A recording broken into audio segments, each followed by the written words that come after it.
आज हम लोग क्लास 7 के फिजिक्स का ऑब्जेक्टिव देखेंगे।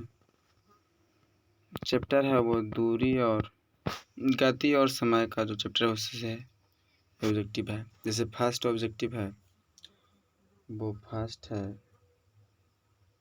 वो ये है जो बॉक्स में है। आज हम लोग फिजिक्स का ऑब्जेक्टिव को बढ़िया से बारीकी तरीके से देखेंगे। से बॉक्स के अंदर लिखा हुआ है समय का मूल मात्रा क्या होता है। तो समय का मूल मात्रा क्या होता है? तो समय का मूल मात्रा सेकंड होता है। समय का मूल मात्रा क्या होता है? सेकंड होता है। जैसे यहाँ पे है जो दूसरा में लिखा हुआ है झूमा झूमी पर बच्चे की गति कैसी गति होती है? तो दोलनी गति। कैसी गति है? तो दोलनी गति। अगला है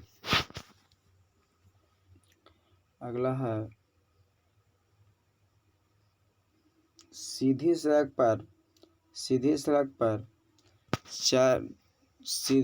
पर घोड़ा गाड़ी की गति कैसी गति होता है? घोड़ा गाड़ी कहने का मतलब स्कूटर बैल कुछ भी है जो चलता है वो कैसी गति होता है? तो होता है सरल रेखीय गति। कैसी गति? सरल रेखीय गति। अगला होता है क्या? अगला है वो कहता है कि क्या सभी वस्तुएं समरूप चाल से चलती है? तो आंसर क्या होगा? नहीं, सभी वस्तुएं समरूप चाल से नहीं चलती है। अगला है कहता है कि जो चक्र दोला पर जैसे यह है कहता है कि चक्र दोला पर बच्चे की गति कैसी गति होती है? तो जो चक्र दोला होता है उस पर जो बच्चे गति करता है उसका गति वृत्तीय गति होता है। कैसा गति होता है? तो वृत्तीय गति होता है। अगला है जब कोई वस्तु समान समय में समान दूरी तय करता है उसे एक समान या फिर समान गति कहते हैं। और किसी वस्तु जब है जो समान समय में असमान दूरी तय करेगा या बड़ी असमान रहेगा। अगर असमान दूरी तय करेगा तो वह है जो क्या कहलाएगा? असमान गति कहलाएगा। अगला कहता है कि किसी वस्तु को धीमा या तेज का पता कौन लगाता है? तो धीमा है या तेज है कौन पता लगाता है? तो चाल पता लगाता है कि धीमा है कि तेज है। अगला है किसी वाहन की चाल। अगला है किसी वाहन का चाल से यह है किसी वाहन का चाल किस यंत्र द्वारा मापा जाता है? तो किसके द्वारा मापा जाता है? तो मापा जाता है चाल मापी या फिर इंग्लिश में बताता है स्पीडोमीटर। स्पीडोमीटर या फिर चाल मापी के द्वारा किसको हुआ? तो वाहन की चाल को मापा जाता है। अगला है वो है एक ट्रेन बोलते हैं। एक दोलन में लगे समय को दोलन को क्या कहते हैं? एक दोलन में जो समय लगता है गति करने में गति करने को कहते हैं तो उसको कहते हैं दोलन काल। कौन काल? तो दोलन काल कहते हैं। अगला 10वां में है 10वां में कहता है समय। 10वां में है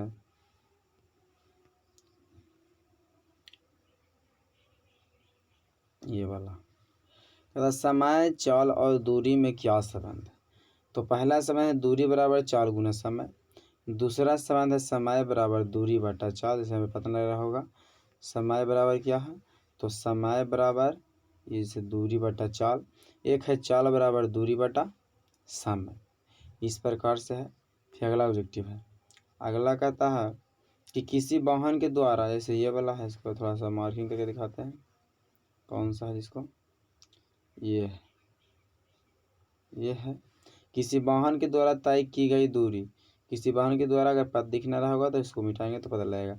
किसी वाहन के द्वारा तय की गई दूरी को कौन मापता है? तो वो मापता है कौन? तो स्पीडोमीटर वहाँ पे था, यहाँ पे तो वहाँ पे चाल मापी था, यहाँ पे दूरी मापी है तो क्या हो जाएगा? ओडोमीटर। दूरी मापता है वो दूरी मापी और जो चाल मापता है वो चाल मापी। चाल मापी को इंग्लिश में बोला जाता है स्पीडोमीटर और क्या बोला जाता है यहाँ पे है जो दूरी मापे को इंग्लिश में बताया था ओडोमीटर। अगला है सीधी सड़क पर चलते हुए कार की गति कैसी गति है। सीधी सड़क पर चलते हुए कार की गति कैसी गति है, तो सरल रेखीय गति है। जैसे यह वाला क्वेश्चन है, सीधी सड़क पर चलते हुए कार की गति वाला जो क्वेश्चन बोल रहे थे वही है क्वेश्चन। सीधी सड़क पर चलती हुई कार की गति कौन गति है, तो सरल रेखीय गति, सरल रेखीय गति। अगला जैसे अगला है अगला दीवार घड़ी में जो पेंडुलम की गति होता है, दीवार घड़ी में जो पेंडुलम का गति होता है वो कैसी गति होता है, तो दोलनी गति होता है। अगला है चाल का, क्या है, चाल का, ये जो दिखा हुआ चाल का सूत्र क्या होता है, तो चाल बराबर क्या होता है, दूरी बटा समय। अगला कहता है चाल का ऐसे मात्रा, ये वाला है चाल का ऐसे मात्रा क्या होता है, तो इसके ऐसे मात्रा क्या होता है, मीटर प्रति सेकंड। शॉर्ट में लिखा हुआ है मीटर प्रति सेकंड और ये लॉन्ग में लिखा हुआ है। उसके बाद अगला कहता है दूरी का, ये है दूरी का ऐसे मात्रा क्या होता है, तो दूरी का ऐसे मात्रा मीटर होता है। अगला 51 मिनट में कितना सेकंड होता है, तो 1 मिनट में कितना सेकंड, 60 सेकंड। तो बउए से पढ़े क्या है कि 1 मिनट में 60 सेकंड, 1 मिनट में कितना होता है, तो 60 सेकंड होता है। अगला है 18 में कहता है 1 घंटा में कितना सेकंड होता है, तो 1 घंटा में कितना सेकंड होता है, तो 1 घंटा में जानते हैं कि 3600 सेकंड होता है। अगला है वो कौन सा है, तो 19 है। 1 घंटा में कितना मिनट होता है, तो 1 घंटा में कितना मिनट, 60 मिनट। अगला है एक दिन में कितना, ये वाला है एक दिन में कितना घंटा होता है, तो 24 घंटा होता है। अगला कहता है कि एक दिन में कितना मिनट होता है, एक दिन में कितना मिनट होता है, तो 1440 मिनट। एक दिन में कितना होता है, तो 1440 मिनट होता है। अगला है एक दिन में कितना सेकंड होता है, तो एक दिन में सेकंड होता है वो 86,400 होता है, 86,400। कहता है अगला कि लंबाई, क्या, लंबाई चौड़ाई ऊंचाई दूरी का ऐसे मात्रा क्या होता है, तो सब का ऐसे मात्रा क्या होता है, मीटर होता है। अगला है एक वर्ष में कितना सेकंड होता है, तो एक वर्ष में 3 1 1 0 और 4 पर 4 गो 0।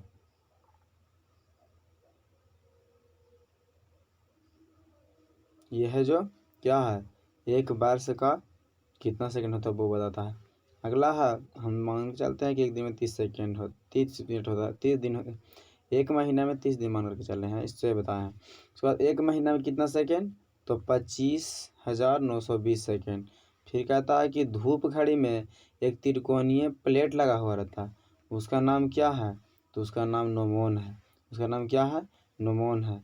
अगला है उड़ीसा में एक प्रसिद्ध कोणार्क मंदिर है, कहाँ, तो उड़ीसा में एक प्रसिद्ध कोणार्क मंदिर है।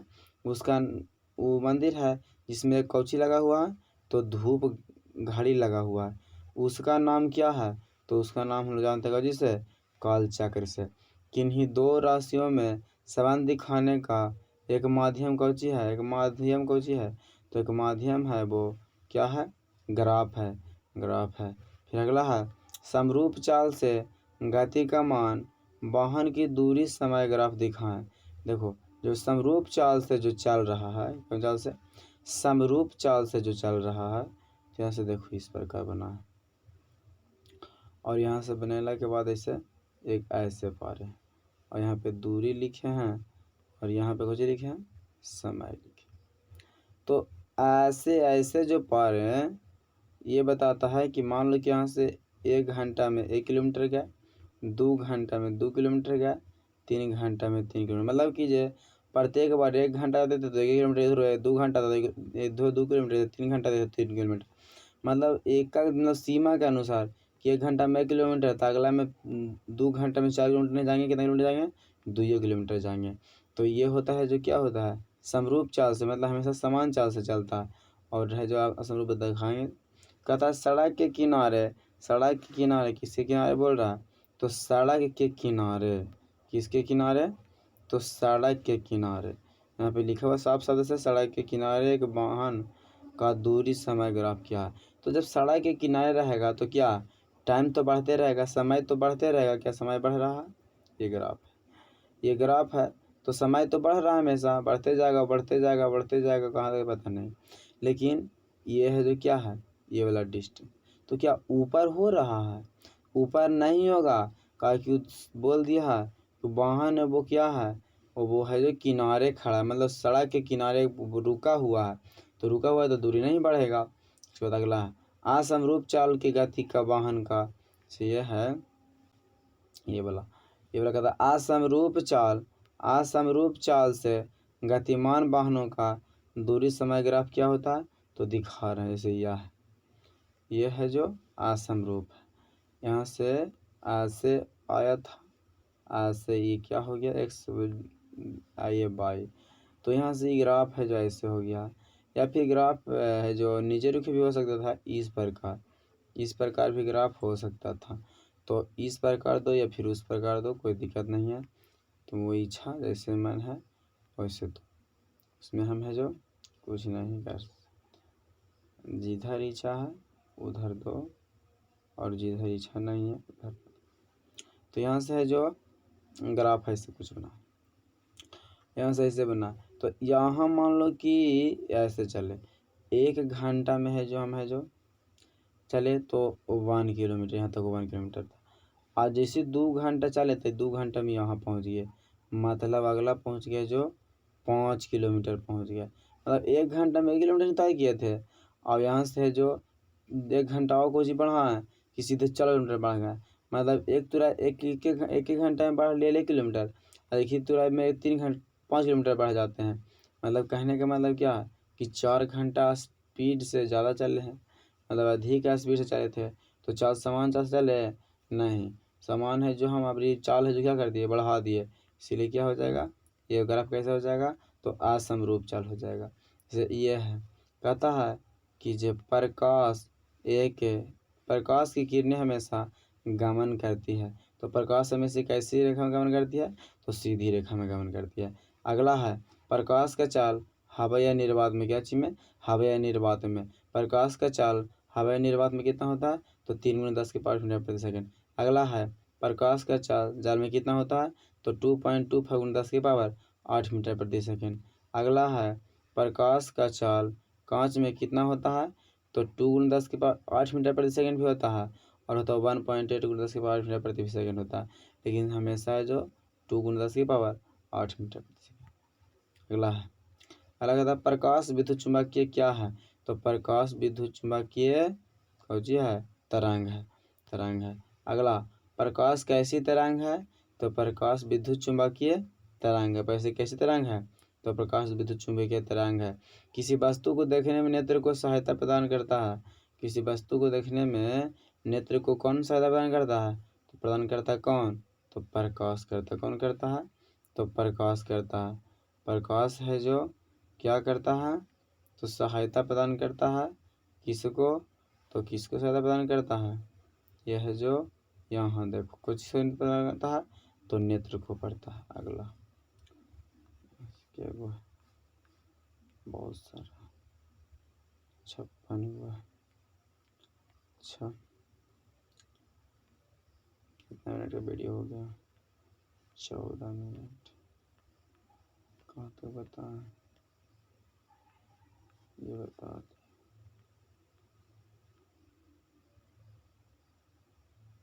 तरंग है, कहाँ से बताना, यहाँ कहता है जब प्रकाश, यह है जब प्रकाश किरणें किसी चिकनी चमकीली सतह पर पड़ती है तो वापस अपने माध्यम में लौट जाता है, यह घटना क्या कहलाता है, तो यह घटना क्या कहलाएगा, प्रकाश का क्या कहलाएगा, तो प्रकाश का परावर्तन कहलाएगा। जब समतल दर्पण के सामने, अगला बोलता है कि जब समतल दर्पण के सामने, किस दर्पण के सामने, तो समतल दर्पण के सामने कोई वस्तु को रखते हैं तो उस वस्तु का दायां भाग जो मतलब दायां हाथ है उसमें जो वो ऐनक में जो समतल दर्पण है उसमें बाएं तरफ दिखाने लगता है और बाएं तरफ वाला जो दाएं तरफ दिखाने लगता है देता है। तो यह किसके कारण दिखा देता है? तो ये दिखा देता है पार्श्व परिवर्तन के कारण। अगला है ये बी है जो इस रूप में लिखाता है, मतलब कहने का मतलब बी ऐसे लिखाता है, लेकिन उस दर्पण में बी को देखेंगे तो ऐसे दिखाई देता है। तो किसके कारण दिखाई देता है? तो ये बी दिखाई देता है पार्श्व परिवर्तन के कारण। अगला प्रतिबिंब कितने प्रकार के होते हैं? तो प्रतिबिंब 2 प्रकार का होता है, काल्पनिक प्रतिबिंब और वास्तविक प्रतिबिंब। अगला प्रतिबिंब हमेशा कैसा होता है? तो काल्पनिक प्रतिबिंब हमेशा मतलब काल्पनिक बोलेगा तो सीधा चलेगा, काल्पनिक प्रतिबिंब हमेशा सीधा होता है और वास्तविक प्रतिबिंब हमेशा उल्टा होता है। वास्तविक प्रतिबिंब हमेशा उल्टा होता है। उत्तल दर्पण वास्तविक प्रतिबिंब कैसा होता है? तो उल्टा होता है। और काल्पनिक प्रतिबिंब कैसा होता है? तो काल्पनिक प्रतिबिंब सीधा होता है। कैसा होता है? सीधा। अगला है उत्तल दर्पण में कैसा प्रतिबिंब बनता है? तो उत्तल दर्पण में काल्पनिक प्रतिबिंब बनता है। उत्तल दर्पण में काल्पनिक प्रतिबिंब। अवतल दर्पण में कैसा प्रतिबिंब बनता है? तो अवतल दर्पण में काल्पनिक भी बनता है और वास्तविक भी बनता है, दोनों बनता है। अगला है 47 में उत्तल दर्पण में हमेशा कैसा प्रतिबिंब बनता है? तो सीधा और वास्तविक से वस्तु से छोड़ लीजिए तो वस्तु से। अच्छा यहाँ पे मिस्टेक से लिखा गया है वास्तु से छोटा होना चाहिए। क्या चीज़ से? वस्तु से छोटा। वस्तु से छोटा हमेशा क्या होता है? तो वस्तु से छोटा। साइड मिरर के रूप में किस दर्पण का उपयोग किया जाता है? तो साइड मिरर के रूप में उत्तल दर्पण का उपयोग किया जाता है। अवतल दर्पण में प्रतिबिंब कैसा बनता है? तो वस्तु के बराबर, वस्तु से छोटा और वस्तु से बड़ा सा बनता है। उसके बाद अगला है किस दर्पण के पर्दे पर उतारा नहीं जा सकता है?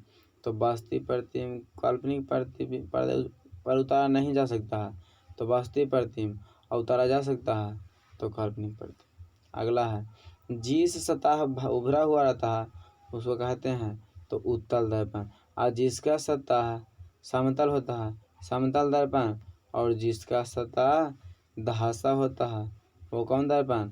तो अवतल दर्पण। उसके बाद अगला है थोड़ा सा तो बच रहा समतल दर्पण में कैसा प्रतिबिंब बनता है? तो समतल दर्पण में कैसा प्रतिबिंब बनता है? तो समतल दर्पण में काल्पनिक प्रतिबिंब बनता है, वस्तु के बराबर सीधा बनता है। अगला है रोगियों के नाक आँख, क्या पढ़ रहा है? रोगियों के आँख नाक गले और दांत के छोटे छोटे भाग को देखने के लिए किस दर्पण का उपयोग किया जाता है? तो कौन सा दर्पण का उपयोग किया जाता है? अवतल दर्पण का, क्योंकि अवतल दर्पण को है जो जितना छोटा वस्तु रहेगा उसको हमें जो प्रतिबिंब बनाने का कुछ स्थिति होता है कि कहाँ पे धरेंगे तो कैसा बनेगा, तो उस जगह पे धरने पर वो है जो क्या बनता है? बहुत बड़ा। जैसे फोकस पे वस्तु को धरेंगे तो वो अनंत बन जाएगा, बहुत मतलब बहुत बड़ा बन जाएगा। तो इस प्रकार है जो क्या होता है इसमें बहुत बड़ा बनता है, जिसके कारण अवतल दर्पण को से देखने से उसमें जो छोटा सा रहता है, जो छोटा छोटा इस प्रकार से रहता है मुंह के अंदर या दांत के अंदर जो रहता है, कान के अंदर जो रहता है, वो उसमें बहुत बड़ा बड़ा दिखाई देने लगता है इस प्रकार से। इसी कारण से क्या होता है? बहुत बड़ा बड़ा दिखाने के कारण है जो बहुत बड़ा बड़ा दिखाने के कारण हम लोग क्या होता है वो जो इलाज को कर पाते हैं। इतना ही तक रहेगा आज भर।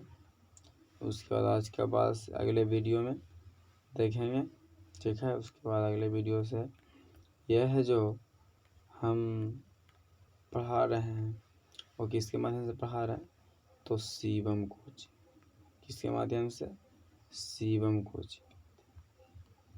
शिवम कोचिंग के माध्यम से पढ़ा रहे हैं।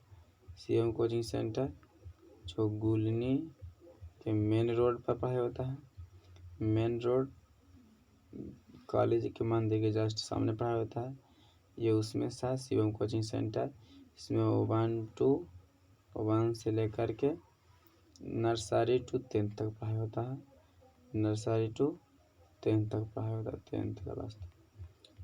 इसमें है जो 10th क्लास बच्चा है जो 6th क्लास से 10 क्लास तक को बच्चा है उसको ऑल सब्जेक्ट पढ़ाया जाता है। कैसे पढ़ाया जाता है? ऑल सब्जेक्ट पढ़ाया जाता है। मात्र है जो 150 रुपया में, मात्र 150 रुपया में ऑल सब्जेक्ट पढ़ाई तैयारी कराई जाती है। तो हमारे कोचिंग से अगर कोई इच्छुक है, पढ़ना चाहते हैं, इसके हमारा कोचिंग के बारे में जानना चाहते हैं, तो हमारा नंबर है यहाँ पे 810